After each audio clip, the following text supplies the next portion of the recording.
Assalamualaikum warahmatullahi wabarakatuh. Sebelumnya, terima kasih kepada Bapak Abu Supama Wijaya SIKOM MSI selaku dosen pembimbing dan kepada Insinyur Hadianto MSI selaku moderator seminar kali ini. Perkenalkan, nama saya Feby Anandalia, NIM J3A817359. Saya akan mempresentasikan makalah seminar saya yang berjudul Proses Pembuatan Berita di Radio Fortuna 90,7 FM Sukabumi, yang dilatar belakangi 1. Radio Fortuna 90,7 FM Sukabumi, berita radio, dan proses penulisan berita di Radio Fortuna 90,7 FM Sukabumi. Radio Fortuna 90,7 FM Sukabumi memiliki daftar program acara yang berbeda di setiap harinya untuk disajikan kepada pendengar setia Radio Fortuna Sukabumi. Dan format acaranya pun yang berbeda, yaitu menampilkan sisi humor dan etnik Sunda. Berita radio adalah suatu sajian laporan berupa fakta dan opini yang memiliki nilai berita penting dan menarik bagi masyarakat dan disiarkan melalui media radio secara berbeda.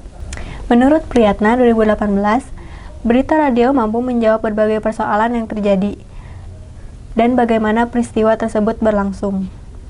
Proses penulisan berita di Radio Fortuna 90,7 FM Sukabumi dibagi menjadi 3, yaitu produksi, praproduksi, dan pasca produksi.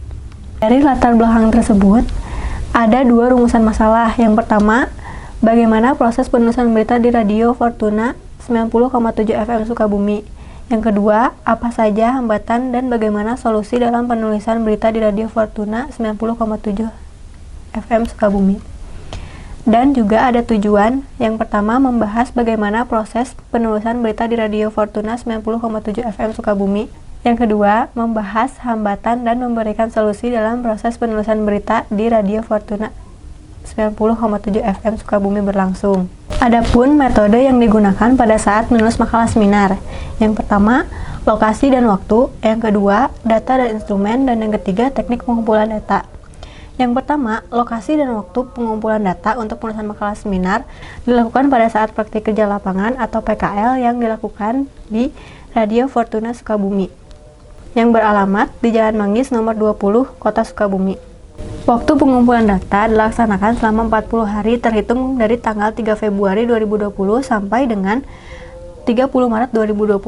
Pengumpulan data dilakukan selama jam kerja di bagian produksi berita, yaitu mulai pukul 8 pagi hingga jam 3 sore pada hari Senin hingga Jumat. Yang kedua, ada data dan instrumen. Data primer, data sekunder, dan instrumen. Data primer yaitu data langsung atau data yang diperoleh secara langsung dari sumbernya. Yang kedua, data sekunder adalah data yang diperoleh dari segala bentuk informasi yang telah tersedia dan sudah diolah. Data tersebut diambil seperti dari buku jurnal dan website pribadi Radio Fortuna FM Sukabumi. Dan yang ketiga yaitu instrumen, merupakan alat pendukung yang digunakan dalam proses pengumpulan informasi. Instrumen yang digunakan untuk pengumpulan data makalah seminar ini adalah daftar pertanyaan. Dan yang ketiga dari metode ini adalah teknik pengumpulan data. Teknik pengumpulan data yang dilakukan untuk menyusun makalah seminar ini dibagi menjadi 4. Yang pertama, observasi langsung. Kedua, partisipasi aktif. Yang ketiga, wawancara. Dan yang keempat, studi pustaka. Yang pertama, observasi langsung dilakukan dengan mengamati langsung aktivitas di lingkungan Radio Fortuna 90,7 FM Sukabumi selama PKL berlangsung.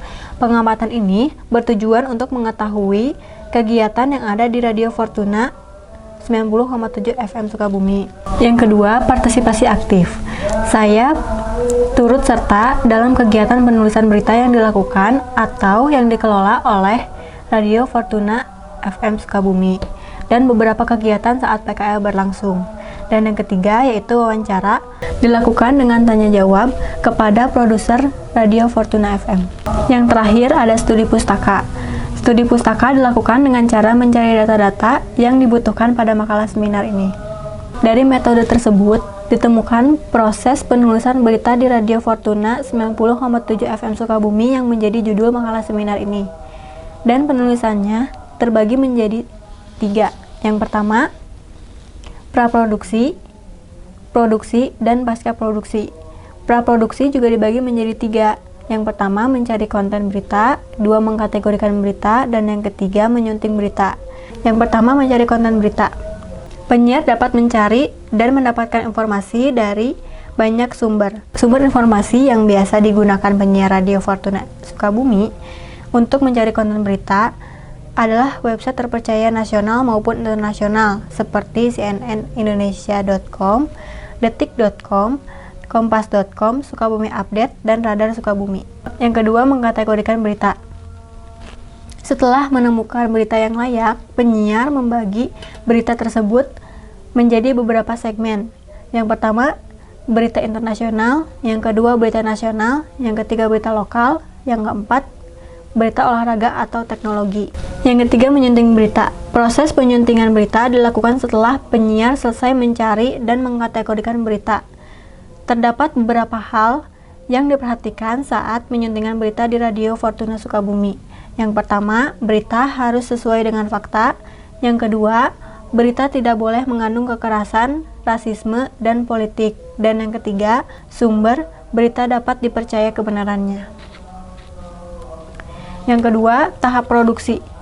Setelah penyiar melaksanakan seluruh proses praproduksi, maka tahap yang dilakukan selanjutnya adalah proses produksi. Penulisan berita di Radio Fortuna Sukabumi melalui 2 tahap. Yang pertama, merangkum berita. Setelah menemukan berita sesuai dengan kategorinya, penyiar merangkum berita tersebut dengan cara menulis ulang di Microsoft Word. Yang kedua, merekam berita. Berita yang telah dirangkum kemudian direkam oleh penyiar menggunakan alat rekam khusus, kemudian diedit menggunakan Adobe Audition menjadi MP3 agar bisa didengarkan melalui siaran on air. Yang terakhir, pasca produksi. Proses ini menjadi proses final dari semua berita yang telah dikategorikan, dirangkum hingga direkam. Dan publikasi menjadi satu-satunya proses pada tahap ini. Program berita cepat menjadi tempat untuk semua berita disiarkan. Dari proses tersebut ditemukan 2 hambatan. Yang pertama, hambatan internal, dan yang kedua, hambatan eksternal. Hambatan internal juga ada 2. Yang pertama, Radio Fortuna tidak memiliki reporter. Maka dari itu, proses penulisan berita mengambil berita dari kanal berita yang berada di internet, lalu menuliskan kembali menjadi naskah berita, sehingga artikel beresiko tidak layak disiarkan. Dan yang kedua, tidak semua penyiar Radio Fortuna memahami bagaimana teknik penulisan berita yang baik dan benar. Yang kedua, hambatan eksternal, yaitu jaringan internet di Radio Fortuna sering tiba-tiba mati dan menghambat proses pengambilan data berita karena pengambilan berita mengutip dari kanal internet yang sangat bergantung pada jaringan internet. Dari hambatan tersebut, saya menemukan solusi. Yang pertama, harus dipastikan pemilihan artikelnya. Dan yang kedua, setiap karyawan hanya mengakses WiFi secara pribadi hanya di jam istirahat saja. Dan yang ketiga, para penyiar harus diberikan pelatihan untuk menulis berita yang baik dan benar agar dapat menjalankan proses penulisan berita yang efisien. Yang terakhir, simpulan dan saran. Simpulan yang pertama, proses penulisan berita di Radio Fortuna melalui 3 tahapan, yaitu praproduksi, produksi, dan pasca produksi. Yang kedua, hambatan yang ditemukan pada saat proses penulisan berita di Radio Fortuna adalah internal dan eksternal. Yang terakhir, saran. Proses penulisan berita sebaiknya mempunyai reporter khusus agar tidak selalu mengambil dari artikel, agar memajukan Radio Fortuna Sukabumi. Hambatan yang terjadi seharusnya diperbaiki agar tidak terulang kembali. Demikian presentasi proses penulisan berita di Radio Fortuna FM Sukabumi. Terima kasih.